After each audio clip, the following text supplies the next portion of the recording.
Hello friends, good evening. कल हमने discuss किया था, कल के वीडियो में factors affecting the development. Development को कौन कौन सी चीज़ें प्रभावित करती हैं, उसमें हमने हेरिडिटी और एनवायरनमेंट के बारे में पढ़ा था, उसकी डिटेलिंग करी थी। और आज का हमने बताया था टॉपिक स्टेजेस। तो आज हम स्टार्ट करते हैं स्टेजेस ऑफ डेवलपमेंट।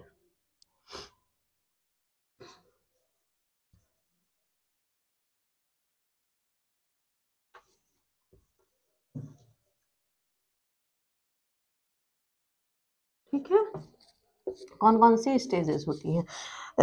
किसी भी बच्चे का या व्यक्ति का की शुरुआत कब होती है? प्रेगनेंसी टाइम से होती है, तभी से वो मान लिया जाता है। तो इस तरह से पहली स्टेज आती है प्रेगनेंसी।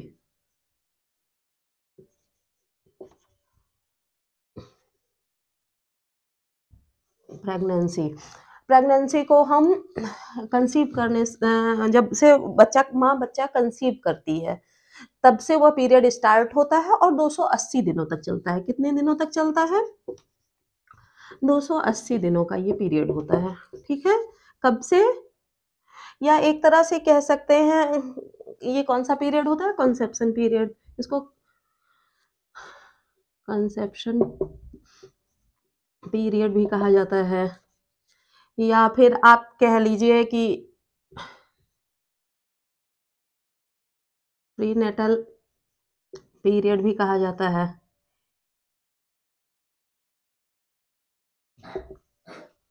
ठीक है, या गर्भाधान का समय कहा जाता है, या गर्भावस्था कहा जाता है। ठीक है, इतने नामों से ये जाना जाता है। इनमें से कोई भी आए तो आप जान लीजिए, ये हाँ कंसेप्शन पीरियड ही है कि जब बच्चा कंसीव हुआ है तब से लेकर जब तक उसका जन्म नहीं हो जाता है। इसलिए इसका पीरियड माना जाता है 0 to 9 मंथ बिफोर बर्थ। ठीक है, इसका टाइम पीरियड होता है 0 डेज से, जिस दिन से बच्चा कंसीव करता है, और जन्म से 9 महीने पहले तक का इसका टाइम पीरियड माना जाता है। अब इसकी कुछ क्वालिटीज होती हैं। ये इतने दिनों में, जैसे इसमें शुरुआत में पहला दिन जो होता है, जिस दिन बच्चा कंसीव होता है, उस दिन से 10 दिनों तक बच्चा क्या होता है? गर्भाशय में गर्भाशय में ये तैरता रहता है। इसको किसी तरह का कोई पोषण नहीं मिलता है, कोई आहार नहीं मिलता, कुछ भी नहीं मिलता है बच्चे को। वो एक सुई के नोक के समान मान लीजिए, एक बीजावस्था, बीज की तरह होता है, या पॉइंट सा होता है। वो गर्भाशय में तैरता रहता है, और 10वें दिन के बाद वो गर्भाशय की दीवार पे एक तरह चिपक जाता है। ठीक है, गर्भाशय की वॉल पे क्या होता है? चिपक जाता है या सट जाता है। जब वो सट जाता है, उस दिन से उसको माँ का आहार मिलना शुरू होता है। किसका? माँ का आहार मिलना शुरू हो जाता है, और उसको पोषण मिलना शुरू हो जाता है। फिर वो धीरे धीरे उसके बाद उसका डेवलपिंग पीरियड स्टार्ट होता है। ठीक है, ये हमारा हो गया कंसेप्शन पीरियड का टाइम की, हाँ उस दौरान क्या चीजें होती हैं। अब हम इसको कैसे डिटेलिंग इसकी करेंगे वो देखते हैं। ये हमने जान लिया 280 दिनों का होता है, और जन्म से 9 महीने पहले तक का ये स्टेज होता है। ठीक है, अब इस कंसेप्शन पीरियड को 3 भागों में बांटा गया है। पहला होता है जर्मिनल स्टेज। इसको क्या कहते हैं? बीजावस्था। क्या कहते हैं? बीजावस्था। ये वही मैंने बताया था, ये इसमें बच्चा बीज की तरह होता है। किस तरह होता है? बीज की तरह। और इसके अलावा वो, जैसे मैंने बताया कि वो 10 से 15 दिन के बाद ही उसे पोषण मिलना प्रारंभ होता है, ठीक है। और जब उसे पोषण मिलना प्रारंभ होगा तभी वो डेवलप हो पाएगा, नहीं तो वो बिल्कुल कह लीजिए कि बिल्कुल शून्य अवस्था में तैरता रहता है। जब दीवार से सटता है फिर माँ जो भोजन करती है, माँ जो आहार लेती है, वो बच्चे के पेट में बच्चे को लगना शुरू होता है। वो अपने अपने आकार में वृद्धि करने लगता है, ठीक है। ये 0 से 15 दिन तक का समय होता है, ठीक है। समय आप याद रखिएगा, 0 से 15 दिन तक का समय। जर्मिनल स्टेज कोई पूछेगा, बीजावस्था, इस तरह के क्वेश्चन आते हैं, कितने दिन का समय होता है? 0 से 15 दिन तक का समय होता है, ठीक है। अब दूसरी स्टेज आप देख लीजिए। स्टेजेस जो मैं लिखती जा रही हूँ आप उसके स्क्रीनशॉट लेते जाइए या फिर उसके बारे में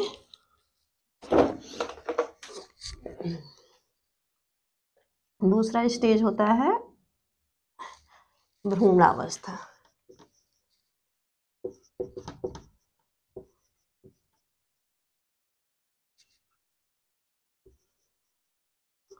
एम्ब्रियोनिक पीरियड या फिर इसको हम पिंडावस्था कह सकते हैं। क्या कहते हैं? पिंडावस्था, ठीक। अब पिंडावस्था, इसमें क्या होता है? ये पिंडावस्था आपके 2 महीने तक की एज होती है, ठीक है। पहले महीने से 2 महीने तक की एज होती है। इसमें क्या होता है कि बच्चे का भार बढ़ना प्रारंभ होता है। भार बढ़ना, उसकी लंबाई में वृद्धि होना, उसके अंगों का विकास, ठीक। और अंगों के विकास के साथ साथ जैसे सिर का वजन बढ़ना, ये सब तरह की चीजें स्टार्ट हो जाती हैं, ठीक है। जैसे जैसे उसको पोषण मिलता है उसके भार में वृद्धि होती जाती है और उसकी लंबाई में वृद्धि होती है। फिर अंगों का विकास होता है, उसके हाथ पैर बनने शुरू हो जाते हैं। बनते तो नहीं हैं, नहीं कह सकते हैं, पर बनने स्टार्ट हो जाते हैं। मतलब जैसे जैसे उसके भार में वृद्धि आती जाती है वो शेप लेना शुरू कर देता है। फिर उसके बाद उसके सिर का वजन भी, पहले वो एक फ्लैट सरफेस में होता है, फिर वो धीरे धीरे शेप लेना स्टार्ट करता है। मीन्स इन सबको मिला के हम कह सकते हैं शेप लेना स्टार्ट कर देता है, ठीक है।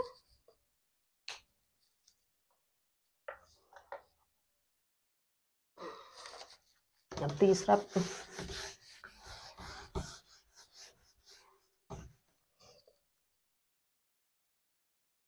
तीसरा पीरियड हमारा है प्रेगनेंसी का। फीटस इसको हम भ्रूणावस्था या गर्भस्थ शिशु की अवस्था कहते हैं, ठीक है। इसमें बच्चे की जो भार होता है, भार में तो वृद्धि होती ही है, क्योंकि बच्चा 3 महीने से लेके और 9 महीने तक का टाइम है। ऐसा फिक्स नहीं है कि 9 महीने तक का टाइम, कुछ बच्चे 10 दिन ज़्यादा ले लेते हैं, 10 दिन पहले ले लेते हैं। वो बच्चों की ग्रोथ पे डिपेंड करता है। ऐसा फिक्स नहीं है कि हाँ 9 महीने तक ही, 9 महीने 10 दिन भी हो सकता है, 9 महीने 12 दिन, 9 महीने 4 दिन, या 9 महीने में कुछ दिन भी रह गए। कुछ बच्चे 7वें महीने जन्म ले लेते हैं। तो 7वें महीने तक ये होता है कि बच्चे के शरीर का पूर्ण विकास हो जाता है। 7वें महीने में अगर बच्चा जन्म लेता है तो वो जी सकता है। उसके लाइफ बिगनिंग के पूरे चांसेस होते हैं। कुछ ये नहीं कहा जा सकता कि 9वें महीने बच्चे का लिखा है तो 9वें महीने भी होगा, 7वें महीने भी बच्चे का पूर्ण विकास पेट में हो जाता है। अगर 7वें महीने बच्चा जन्म लेता है तो वो अपनी लाइफ अच्छे से व्यतीत कर सकता है, ठीक है। उसके भार में वृद्धि होती है, मस्तिष्क का भार बढ़ जाता है, मस्तिष्क का भार लगभग हो जाता है 350 ग्राम तक हो जाता है। उसके शरीर का भार, जब वह जन्म लेता है, शरीर का भार लगभग हो जाता है, आप कह सकते हैं, भार 7.5 से 750 पाउंड तक होता है। ठीक है, उसकी लंबाई 18 से 20 इंच तक हो जाती है। इस तरह से बच्चे का विकास हो जाता है। तो इस तरह से हमने जाना कि प्रेगनेंसी टाइम में या फिर कंसेप्शन पीरियड के बाद बच्चे की ग्रोथ जो होती है वो 3 पार्ट में होती है। पहली हमारी हो गई, पहला हमने पढ़ा था, जगह और ले लेती हूँ, जर्मिनल। दूसरा हमने लिया था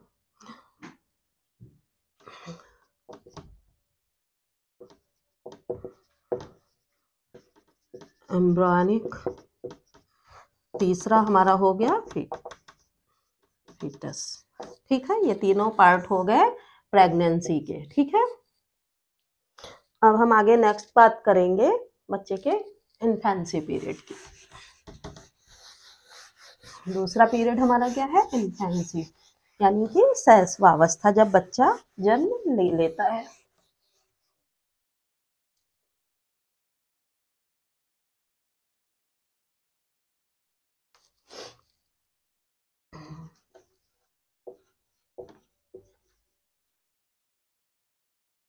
इन्फेंसी पीरियड, इन्फेंसी पीरियड होता है बच्चे का 0 to 2 ईयर, यानी बच्चा जब जन्म लेता है तब से लेकर 2 साल तक का समय होता है। इसको शैशवावस्था, शैशवावस्था या नवजात शिशु की अवस्था भी कहा जाता है। 2 साल में होता है तो थोड़ा और बड़ा हो जाता है। जब हम इसमें बात करें तो बच्चे की शारीरिक वृद्धि इसमें भी होती है। बच्चा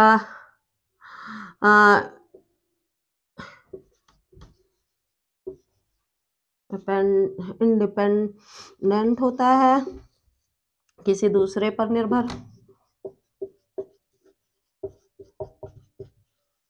ठीक, उसके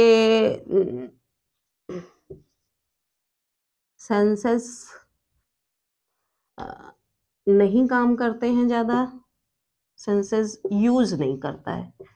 ठीक है, इसमें उसके मस्तिष्क का भार, जैसे हमने बताया था लास्ट पीरियड में, तो ऐसा तो है नहीं कि हाँ इन दोनों के बीच में उसकी लंबाई बढ़ गई तो 20 इंच तक उसकी लंबाई होती है। ठीक है, उसके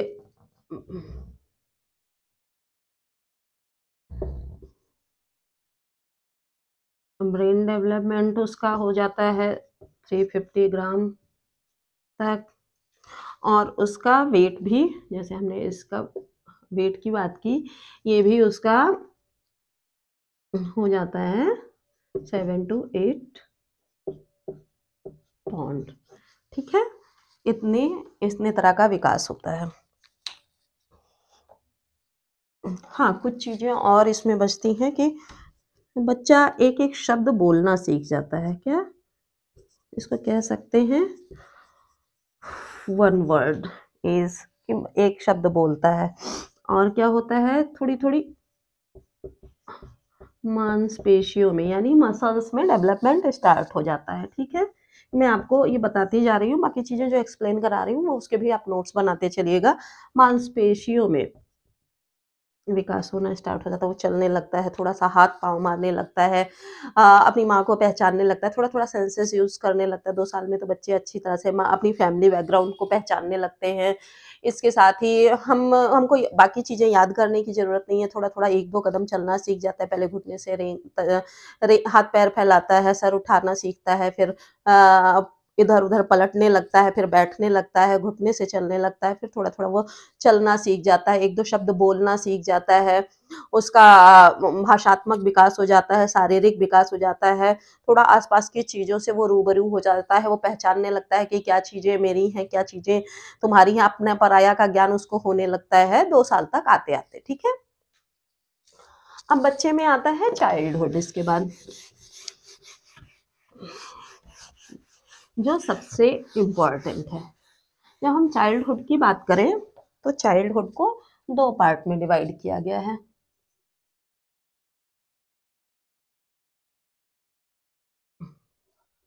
चाइल्डहुड यानी बाल्यावस्था, ठीक है? पहला है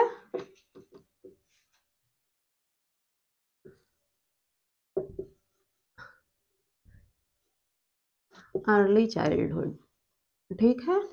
यानी पूर्व बाल्यावस्था। अब देखिए पूर्व बाल्यावस्था, इसका टाइम पीरियड होता है,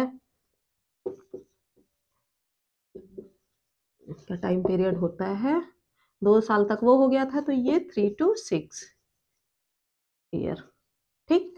अब इसके क्या-क्या चीज़ें मेन हैं। अब इस एज में बच्चे क्या करते हैं? अनुकरण की प्रवृत्ति हो जाती है। अनुकरण की प्रवृत्ति हो जाती है। बच्चे जो माँ-बाप करते आस-पास या उससे बड़ा कोई करता है, सेम चीज़ें करने की कोशिश करते हैं और वो हर चीज़ को ये करना चाहते हैं कि मैं ये कर लूँगा। अगर माँ रोटी बनाते देखते हैं तो बेलन लेके खाली अपने आप ही कुछ कुछ भी आटा-मिट्टी पा जाते हैं, वो बनाने की कोशिश करते हैं या छोटे-छोटे खिलौनों से सेम किचन मॉडल या डॉक्टर मॉडल घर में है, तो वो चीज़ें लाते हैं, खुद स्टेथो लगाते हैं, सबकी इंजेक्शन लगाने की कोशिश करते हैं। जैसा घर में माहौल रहता है, उसका अनुकरण करने की कोशिश करते हैं। तो ये अनुकरण की प्रवृत्ति इसमें डेवलप होती है। दूसरी, ये निर्जीव चीज़ों में भी जान समझते हैं, ठीक है? इसको मैंने पूरा इसलिए लिख दिया कि इस एज के बच्चे जो होते हैं, वो जो निर्जीव चीज़ें होती हैं, जैसे खेल रहे हैं, गिर गए, तो उनको लगता है कि मेज़ ने मुझे मारा है या चेयर ने मुझे मारा है। आप मेज़ को 2 थप्पड़ लगा दो, वो खुश हो जाते हैं कि हाँ, इसने मुझे चोट लगाई थी, इसको मार दिया, अब इसको भी चोट लग गई। वो अपनी डॉल से बातें करते हैं, डॉल को नहलाते हैं, डॉल को खाना खिलाते हैं, जैसे मम्मी उनको खिलाती है। तो 2 चीज़ें एक साथ हो जाती हैं, एक तो अनुकरण भी कर रहा है और दूसरे उसको लगता है कि डॉल में जान है या उसका कोई खिलौना है, वो प्रॉपर डोरेमोन हो गया, वो सचमुच का है डोरेमोन, या टॉम एंड जेरी है, वो सचमुच का है, शिनचैन सचमुच का है, वो कहीं है। तो इस तरह से निर्जीव चीज़ों में भी वो जान समझते हैं, ठीक है? क्रोध, भय, ईर्ष्या, ये सारी चीज़ें जो हैं इस एज में डेवलप होती हैं। क्रोध क्यों? उनकी चीज़ें कोई छू लेता है तो उनको क्रोध आता है। फला आदमी ने मेरी चीज़ें क्यों ले ली, वो क्यों लिया? भय लगता है, वो अपनी परछाई से भी डरने लगते हैं कि परछाई आ गई है, सचमुच कोई आ रहा है या सचमुच उनको ये नहीं पता लगता है कि ये मेरी ही परछाई है, मेरा ही शैडो है। उनको लगता है कि कुछ है, कुछ डरने वाली चीज़ है। और ईर्ष्या होती है, उनकी मम्मी को कोई छू लेता है, उनके पापा को कोई कहता है, उनके खिलौनों को कोई कहता है मेरा, बस मुँह से ही कह देता है, तो उनमें ईर्ष्या की भावना आ जाती है। ये होती है प्ले ग्रुप एज, ठीक है? ये प्ले ग्रुप एज होती है, बच्चे सिर्फ़ खेल पे ही डिपेंड रहते हैं कि हाँ, खेलना ही मेरा काम है, खाना है, खेलना है, भूख लग गई तो खाना है। उनकी जैसे शारीरिक वृद्धि की हमने बात की थी, तो शारीरिक वृद्धि तो होती ही है। शारीरिक और मानसिक और मांसपेशियों का विकास, इन सब का विकास तो होता ही रहता है, ठीक है? इसके साथ हम थोड़ी-सी और जगह बनाते हैं।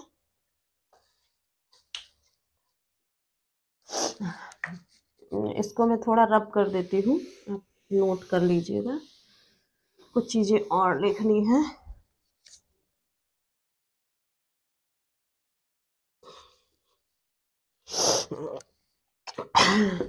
उनमें जो होता है तर्कहीन बातें करना, वो उन बच्चों बच्चों की बातों में कोई तर्क, कोई लॉजिक नहीं होता है, वो कुछ भी ऐसे ही करने लगते हैं, मैं भगवान के पास गया था, भगवान ने मुझे डाँटा है, या फिर वो मैंने ये किया, मतलब उस बात का कोई लॉजिक नहीं होता है। इस एज के बच्चे तर्कहीन बातें करते हैं, या अ किसी तरह के प्रभावहीन जस्टिस की बात करते हैं। वो वो इस तरह से माना जाता है कि उनको ये नहीं मतलब होता है कि हाँ, ये सच्चाई में इस बात के साथ न्याय होना चाहिए कि नहीं होना चाहिए। उन्हें ये लगता है कि हाँ, मेरे साथ न्याय होना चाहिए, उसने मुझे मारा है तो मैं उसको 2 मार के आऊँ, इस तरह का न्याय होता है। इसी समय उनमें भाषात्मक विकास बहुत तेज़ी से होता है। क्या होता है? भाषात्मक विकास बहुत तेज़ी से होता है। म जितनी ज़्यादा उसके आस-पास भाषा बोली जाती है, वो उस बातों को कवर करना शुरू कर देता है। और इसके साथ ही साथ संवेगों का विकास, का विकास बहुत तेज़ी से होता है। जितने भी संवेग होते हैं, जो हमने क्रोध और उन सब की बात की थी, उन सब का विकास भी बहुत तेज़ी से होता है। मस्तिष्क का विकास भी इस एज में बहुत तेज़ी से होता है, 600 ग्राम तक उसका वेट भी हो जाता है, थोड़ा और एज आने तक। अभी हम अर्ली चाइल्डहुड है, अगर हम अगले चाइल्डहुड की बात करेंगे, दोनों तक आते-आते 600 ग्राम तक उनके मस्तिष्क का वेट हो जाता है, ठीक है? ये इस एज को खिलौना अवस्था भी कहा जाता है, क्योंकि ये बच्चे अर्ली चाइल्डहुड के बच्चे खिलौनों से ज़्यादा प्यार करते हैं। खिलौनों के साथ ही खेलना पसंद करते हैं, ठीक है?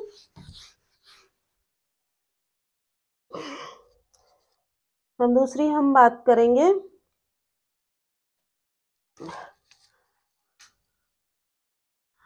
दूसरे पार्ट की इसके, लेटर चाइल्डहुड,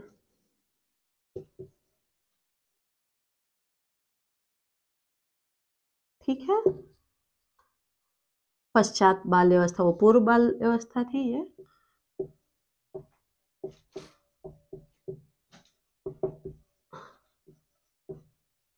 बाल्यावस्था, ठीक है? अब इसमें क्या-क्या चीज़ें, ये इसका पीरियड क्या होता है? 3 से 6 था, तो ये 6 से 8 या कहीं-कहीं आपको 9 लिखा मिल जाएगा, ठीक है?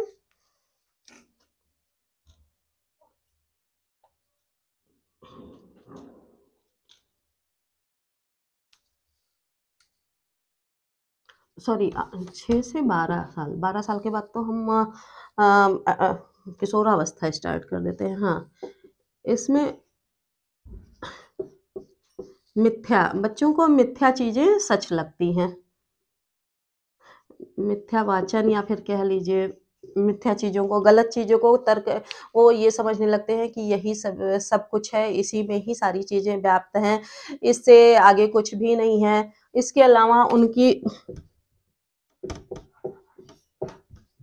शारीरिक, मानसिक और मांसपेशियों का विकास, इसके साथ-साथ भाषात्मक विकास, हाँ, इसको गैंग अवस्था भी कहा जाता है। वो एक गैंग बनाकर चलते हैं, उनके अपने दोस्तों का ग्रुप ही अच्छा लगता है, एक गैंग में साथ चलते हैं कि ये मेरा दोस्त है, ये मेरा दोस्त है, फलाँ मेरा दोस्त है, फलाँ मेरा दोस्त ये कर सकता है, हम ये कर सकते हैं। इस एज तक बच्चे ये भी दिखाने लगते हैं कि मैं बहुत बड़ा हो गया हूँ, मैं ये काम कर सकता हूँ, मैं साइकिल भी चला सकता हूँ, मैं मम्मी के लिए दवाई भी ला सकता हूँ, या लड़की को मैं रो खाना भी बना सकती हूँ, मैं स्कूल में सबसे झगड़ा कर सकती हूँ, अपने भाई को बचा सकती हूँ, मैं स्कूटी भी निकाल सकती हूँ, स्कूटी चला भी सकती हूँ, भले ही वो गिर जाए, उनमें सोचने की क्षमता होती है कि नहीं, मैं ये कर ही लूँगी उनमें। और गैंग की अवस्था ये होती है कि मैं नहीं कर पाऊँगी, हम दोस्त सारे मिलके कर लेंगे, तो बच्चों में ये गैंग की अवस्था होती है। कुछ इम्पोर्टेंट चीज़ें और हैं, जैसे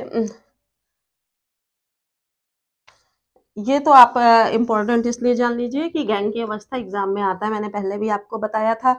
और भाषात्मक विकास तेज़ी से होता है, ये भी मैंने आपको बताया था।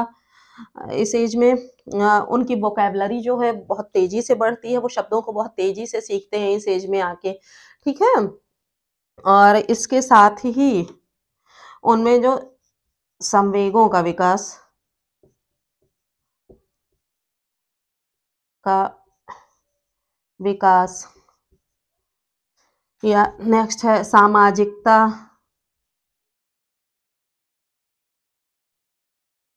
नेक्स्ट हम ले लेते हैं नैतिकता का विकास,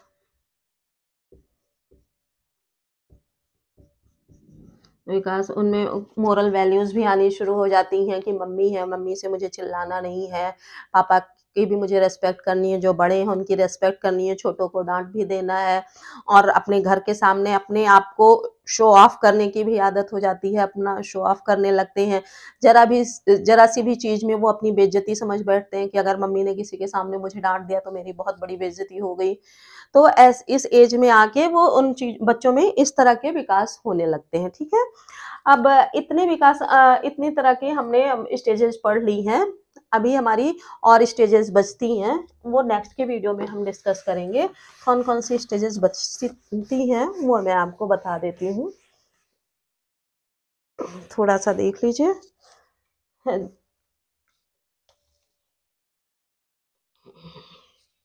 हमने ये पढ़ लिया है। अब हमारा नेक्स्ट आएगा किशोरावस्था, एडोलसेंस जिसको बोलते हैं। इसको हम थोड़ा डिटेल में पढ़ेंगे, इसलिए आज का टाइम नहीं ले रही हूँ, बहुत ज़्यादा चीज़ें हो जाएँगी तो आपकी समझ में नहीं आएगा। आप नोट्स बनाने से भी बोर हो जाएँगे, चीज़ें समझने से भी बोर हो जाएँगे। बहुत ज़्यादा बोरियत हो जाने से चीज़ें समझ में नहीं आती, बहुत देर में समझ में आती हैं। किशोरावस्था और हमारा हो जाएगा प्रौढ़ावस्था। प्रौढ़ावस्था की बात हो जाएगी। ठीक है? इसके बाद बहुत सारी अवस्थाएँ आती हैं आपकी। जितने साइकोलॉजिस्ट हुए हैं, किसी ने 7 अवस्थाएँ दी हैं, किसी ने 8 अवस्थाएँ दी हैं, किसी ने 9 अवस्थाएँ दी हैं। सभी को वयासंधि अवस्था कर दी और प्रौढ़ावस्था कर दिया। प्रौढ़ावस्था को भी 2 भागों में बाँट दिया। किशोरावस्था की एज की लिमिट किसी ने कम कर दी, किसी ने ज़्यादा कर दी। तो इस तरह आपको बहुत सारी चीज़ें देखने को मिलेंगी। पर हाँ, ये चीज़ है कि आप इतनी चीज़ें जितनी मैं पढ़ा रही हूँ, इतना देंगे, इतने से ही एग्ज़ाम में आ जाएगा। सीटेट में तो इससे बहुत कम आता है। ये तो टेट या सुपर टेट के लिए डिटेलिंग आपको ज़रूरी है और सी-टेट की बात करें तो इसमें से बहुत कम क्वेश्चन ऐसे फँसते हैं, उसमें इतनी डिटेलिंग की ज़रूरत नहीं होती है। हाँ, एक चीज़ मैं भूल गई हूँ जो आप मान सकते हैं कि एक स्टेज जो मैंने स्टार्ट करी थी कंसेप्शन पीरियड से लेके और जब हमने बात करी थी प्रीनेटल पीरियड की। प्रीनेटल से लेके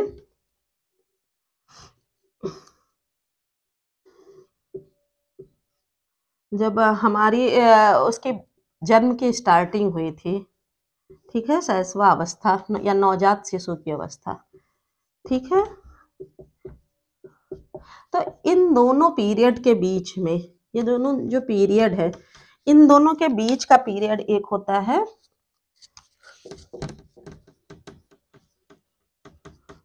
पर्चुनेट पीरियड, ठीक है?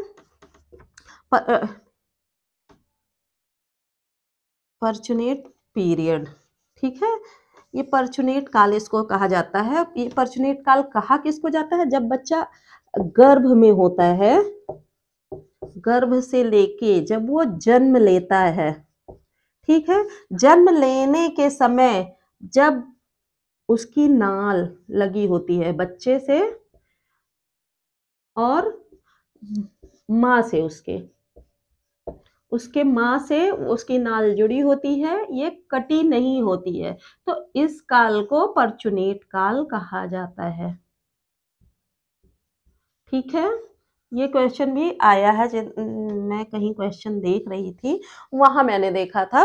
तो पर्चुनेट काल इस पीरियड को कहा जाता है। ऐसा क्वेश्चन आ सकता है आपके एग्ज़ाम में 1 नंबर का कि हाँ, पर्चुनेट पीरियड किसे कहा जाता है? तो आप ये ध्यान रखिएगा पर्चुनेट पीरियड यही होता है, ठीक है? नेक्स्ट के वीडियो में हम किशोरावस्था और प्रौढ़ावस्था के बारे में डिस्कस करेंगे। तब तक के लिए आप इसको रिवाइज करिए और इसको रटने की ज़रूरत नहीं है। मैं बार-बार आपसे कहती हूँ, चीज़ें समझ जाइए तो आपको ये चीज़ें ज़बानी याद रहेंगी कि हाँ, इस पीरियड के बाद ये है। आप सीरियल वाइज़ उसको पढ़िए और एक-एक बार नोट्स बना लीजिए और चीज़ें समझते जाइए। अगर आपको कोई दिक्कत होती है, वीडियो आप दोबारा देख लीजिए, नोट्स दोबारा बना लीजिए, कमेंट सेक्शन में भी डाल दीजिए। मैं दोबारा से आपको एक्सप्लेन भी कर दूँगी। आपके एग्ज़ाम आएँगे तो मैराथन भी मैं आपके ले लूँगी। जो चीज़ें आपकी छूटी हुई हैं या आपको समझ में नहीं आई है, मैं बाद में भी डिस्कस कर लूँगी। तब नेक्स्ट वीडियो बनाने तक के लिए धन्यवाद।